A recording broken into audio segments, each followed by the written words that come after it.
Welcome back to my channel. আশা করি তোমরা সকলেই খুব ভালো আছো আর আমিও ভালো আছি। তো রিসেন্টলি গেছিলাম গালিব স্ট্রিট, আর সেখান থেকে আমি কি কি কিনেছিলাম সেগুলোই আজকে তোমাদের সাথে শেয়ার করব। তো চলো তোমাদেরকে দেখিয়ে দিই গালিব স্ট্রিট থেকে আমি কি কি জিনিস কিনেছিলাম। হাটে গিয়ে আর যাই কিনি না কেন, যদি একটা গাছ না কিনি তাহলে যেন মনে হয় হাটে যাওয়াটাই ইনকমপ্লিট থেকে গেল। তো এখানে আমি যে গাছটা কিনেছিলাম সেটা হচ্ছে মনস্টেরা ডেলিসিওসা। আর এখন যে লিফটা তোমরা দেখছো এটা কিন্তু একদমই নিউ লিফ, তাই লিফটা কিন্তু পুরোপুরি খোলেও নি। আর গাছটার কোয়ালিটি নিয়ে কি বলবো, গাছটার কোয়ালিটি খুবই ভালো ছিল। গাছটা একবার দেখেই আমার ভীষণ পছন্দ হয়ে গেছিল।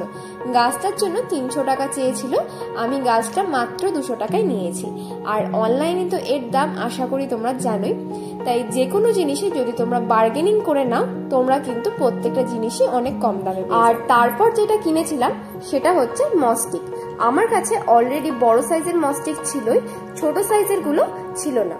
তাই ভাবলাম যেহেতু গেছি তাই মস্টিক একটু বেশি করেই এনে নেওয়া যাক। তাই এখানে টোটাল এই ছোট সাইজের মস্টিক 10টা আমি কিনে নিয়েছিলাম। আর এখানে পার পিস মস্টিকের দাম বলেছিল 15 টাকা করে।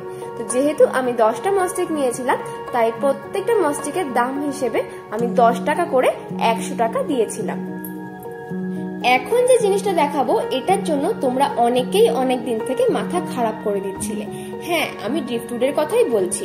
তোমরা অনেকদিন ধরে সাজেস্ট করেছিলে যেন আমি আমার অ্যাঞ্জেলের সেটআপটায় কিছু ড্রিফটউড অ্যাড করি। তাই ভাবলাম যেহেতু হাটে গেছি তাই ওখান থেকে কিছু ড্রিফটউড কিনে নেওয়া যাক।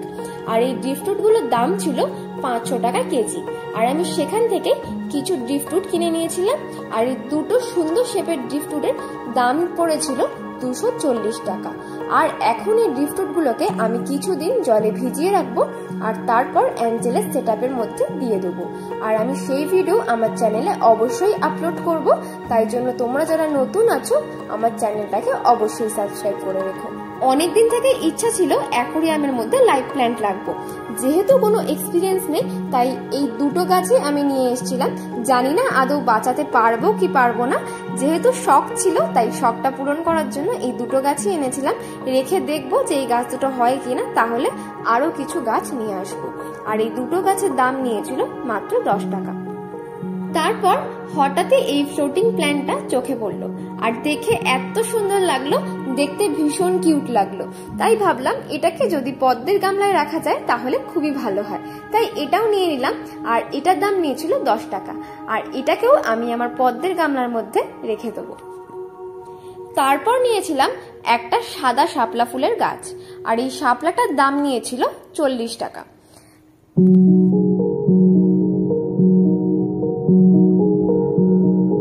তারপর যেটা নিয়েছিলাম সেটা হচ্ছে ব্রাজিলিয়ান উড। এটাও আমার বাড়িতে রাখার অনেক দিনের শখ ছিল, তাই হাটে দেখতে একেবারে নিয়ে নিলাম। এটার দাম নিয়েছিল 100 টাকা।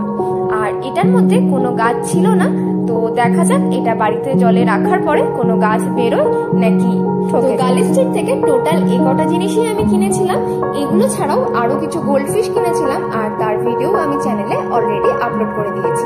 তাই তোমরা যারা আমার চ্যানেলে নতুন আছো চ্যানেলটাকে অবশ্যই সাবস্ক্রাইব করে রেখো এরকম আরো নতুন নতুন আপডেট পাওয়ার জন্য। আজকের ভিডিও এখানেই শেষ করছি। চলো আজকের মতো টাটা।